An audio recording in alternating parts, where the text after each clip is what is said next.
మోడీ వ్యతిరేక కూటమి లేదంటే కనుక ఎన్డీఏకి వ్యతిరేక ఐఎన్డిఐఏ కూటమి దాంట్లో కీలక పాత్ర పోషిస్తున్నది ప్రధానమైనటువంటి పాత్ర కాంగ్రెస్ పార్టీ అయితే దక్షిణాది నుండి దాని కథ నడిపిస్తోంది స్టాలిన్ ద్రవిడ మున్నేట్ర కజగం డిఎంకే పార్టీ.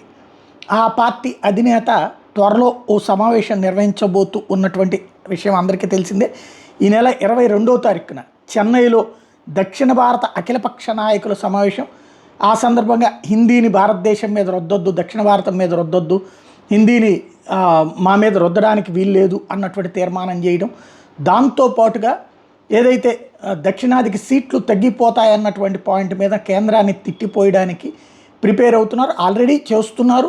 అందరినీ కూర్చోబెట్టి, అది కేరళ, కర్ణాటక, తెలంగాణ, తమిళనాడు, ఆంధ్రప్రదేశ్ రాష్ట్రాలు సంబంధించినటువంటి వాళ్ళని. ఇందులో కర్ణాటక వెళ్తుంది కాంగ్రెసే కాబట్టి, తెలంగాణ వెళ్తుంది కాంగ్రెసే కాబట్టి, కేరళ వెళ్తుంది కాంగ్రెస్ కమ్యూనిస్టులు ఇద్దరు ఉన్నారు కాబట్టి, లేదా అక్కడికి ఏమైనా కమ్యూనిస్టులు వెళ్ళరేమో ఎందుకంటే కాంగ్రెస్ కమ్యూనిస్టులు ఇద్దరు ఒకే చోట అటెండ్ అయితే ప్రాబ్లం అనేసి.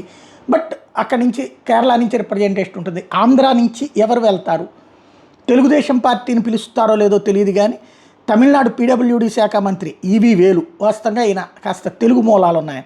అట్లాగే వాళ్ళ రాజ్యసభ ఎంపీ విల్సన్, ఈ ఇద్దరు కూడా తాజాగా జగన్ దగ్గరకు వచ్చారు. వైఎస్ఆర్ కాంగ్రెస్ పార్టీ కార్యాలయం దగ్గర ఏదైతే జగన్ ఇంటి దగ్గరకు వచ్చి వాళ్ళని జగన్ని కలిసి ఆ కార్యక్రమానికి రమ్మనమని పిలిచారు. తద్వారా ఓ రకంగా చెప్పాలంటే నువ్వు మోడీ అనుకూలమైనటువంటి వెర్షన్, ఎన్డీఏ అనుకూల వెర్షన్ వదిలేసేసి వచ్చేసే ఐఎన్డీఏ కూటమి వైపుకి అని పరోక్షంగా చెప్తున్నటువంటి పరిస్థితి. యాంటీ మోడీ టీంలో చేరమని చెప్పేసి. ఇప్పుడు నేను మొన్ననే చెప్పా జగన్కి రాబోయే రోజుల్లో పరీక్ష ఉందని. ఇప్పుడు ఏం చేస్తారో చూడాలి.